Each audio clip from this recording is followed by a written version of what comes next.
what I was before I moved here, he wouldn't be talking to me this way. If it wasn't for Mr. Lennox, you would have been kicked out of the door. Count your blessings and get your shit together. It was entertaining to see Mr. Boyd Brown-Nose, but seeing him that livid was quite scary. It was almost close to closing, and Mr. Lennox was still in the restaurant. He finished eating 2 hours ago and had 2 bottles of red wine. He just sits there as though he's just killing time. I did notice something different about him from the time he set foot in the restaurant. The confidence that he carried arriving here changed into sadness. A voice from behind me catches me by surprise, as I was just done tending with the last customers. I hope he wasn't too hard on you.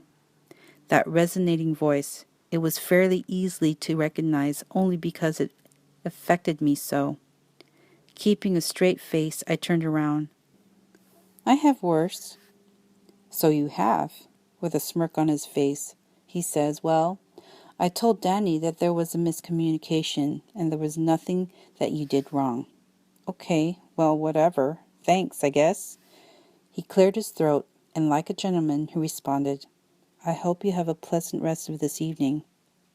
I had no response. I was still upset with him, and with some delayed reaction I was just about to say goodbye, but he was already out the door. Are you mad? Did you not hear anything I told you? Samantha, it's okay.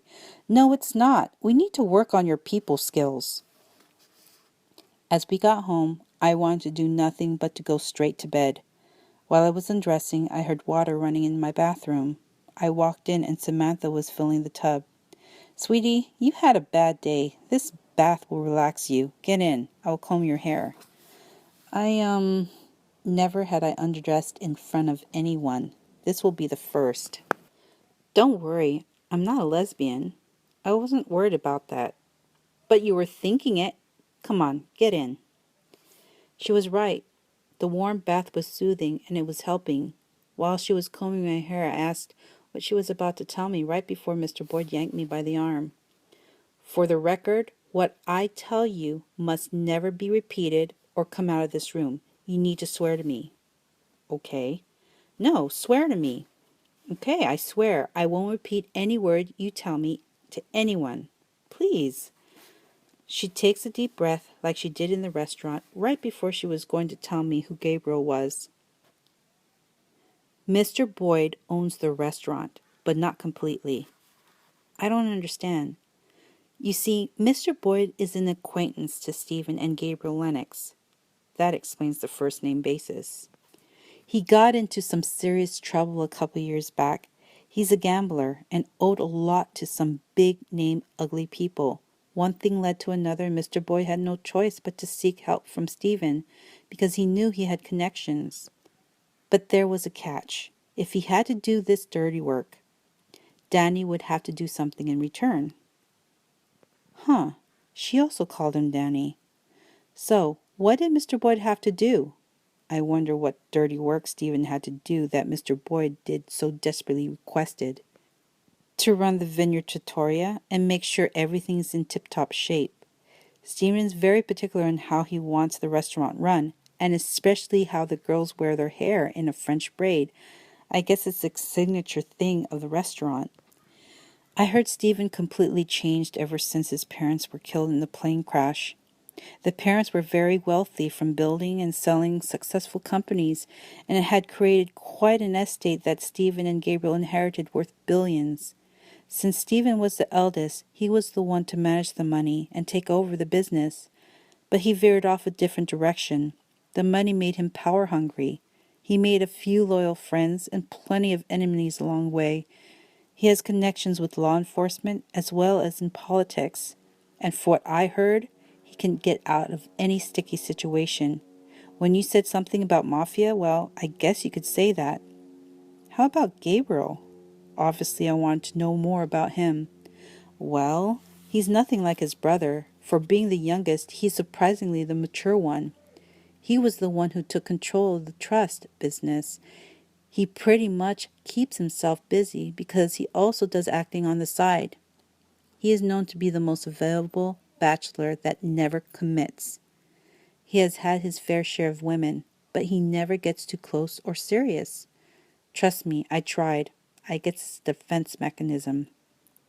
What do you mean? Gabriel was very close to his mom. He took his parents' death very hard. I guess that is why he's afraid to get close, afraid to lose someone he cares about. The only important woman in his life right now is his grandmother. That struck a chord with me. The thought of Gabriel being that sentimental left a lump in my throat and made me twitch. Suddenly I felt overwhelming sympathy for this Gabriel person who acted like a total jerk to me. Out of curiosity, how on earth do you know all about this? Honestly, I wanted to hear more about Gabriel, but I didn't want to make it too obvious about my sudden interest with him. Well, let me just say Danny and I exchanged conversations in bed, Samantha looking all blushed. Was it Mr. Boyd who kicked you out of the apartment? Yep, and you must keep this to yourself as well. The thought of Samantha with Mr. Boyd makes me cringe. Samantha, a fashionista who's drop-dead gorgeous and can stop any hot man in his tracks, chooses to canoodle with that jerk Mr. Boyd makes me question her taste in men. She's voluptuous. She has the best complexion and fairest unblemished skin and mesmerizing hazel eyes, and then there's Mr. Boyd. He's not bad looking, but he's also not that good looking either. He's shorter than Samantha and has a slouchy posture. Has bad taste in how he dresses. Oh, and his grooming? Horrendous. He probably would look better without it to pay. It overcompensates his face. I just don't see how he's Samantha's type. Maybe he's good in bed? Okay, I just barfed in my mouth. But each to their own. It does explain the favoritism. It all makes sense now. Let's talk about your attitude, Samantha snapped. What about it? Curious about what she has to say. I'm surprised you even last this long at the restaurant. You're pretty cocky for a woman. I call it assertive. I take that as a compliment? Feeling a snap on the back of my head. No, you're a woman and you're supposed to act like a lady. You're very attractive, Maya, if you just let loose a little. Don't be so tight. You have a gorgeous golden brown complexion. Just add a little blush here. Put light lip gloss on those full lips and some mascara to define your captivating Asian baby brown eyes. You would be a knockout. Don't let me get started with your figure. And what is wrong with my figure? Absolutely nothing. You're perfect. I don't understand why you hide your breasts. With you wearing unfitted clothing, I would have never known you had perfect, natural, and perky-looking boobs, the kind that men would pant for. Listen to me, I'm so envious. I would actually consider downsizing my large fake breasts after looking at yours. This brought me back to high school when my cousins would always tell me how much they wished their breasts were as developed as mine.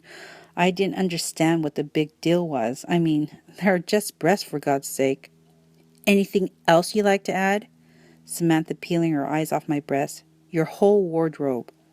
I admit, I don't dress as provocative. I never have been one to show my body off to the world. I like simple and casual. What about them? You see, that is what I'm talking about. I give you constructive criticism, and you snap. Sorry. Go on.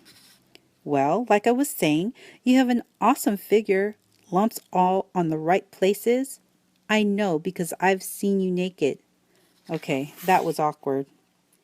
You wear baggy clothes. You have got the height. You need to wear clothes that would fit you and not you swimming in it. I want to wear clothes to breathe and not feel suffocated. We need to do some retail therapy. I hate shopping. I would be one to pack on a cart full of clothes and come out with one piece of clothing. You know, I wouldn't even be surprised that you are still a virgin. I'm not, but not by choice. That is none of your business.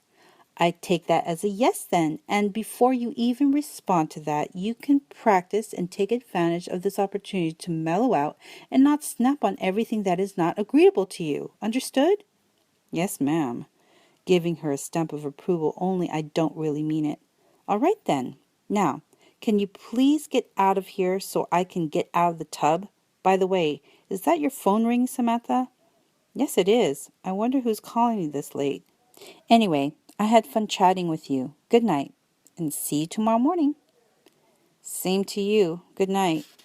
Having Samantha staying here with me, I got to admit, is quite refreshing. Being the only child, it was nice to have another woman other than my mom and 3 of my close cousins who can be really annoying if they want. I will consider her advice and think about it before I act on it. I feel a little guilty for feeling the way I did towards her earlier. Maybe having her here permanently would not be so bad. Okay, back to reality. That is not going to happen. It's temporary. Don't get used to her being here. After all, she and Mr. Boyd are not broken up. There is a chance he may want her back.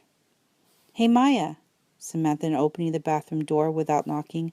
Hey, if you're going to be living here, I expect you to knock first. Sorry, I got to work on that. Yes, you do, sounding irritated. Well, that was Danny on the phone, looking bemused. Oh no, he wants her back. We got a long day ahead of us tomorrow. Why? What is going on tomorrow? He has appointed us to cater to the Lennoxes. Huh?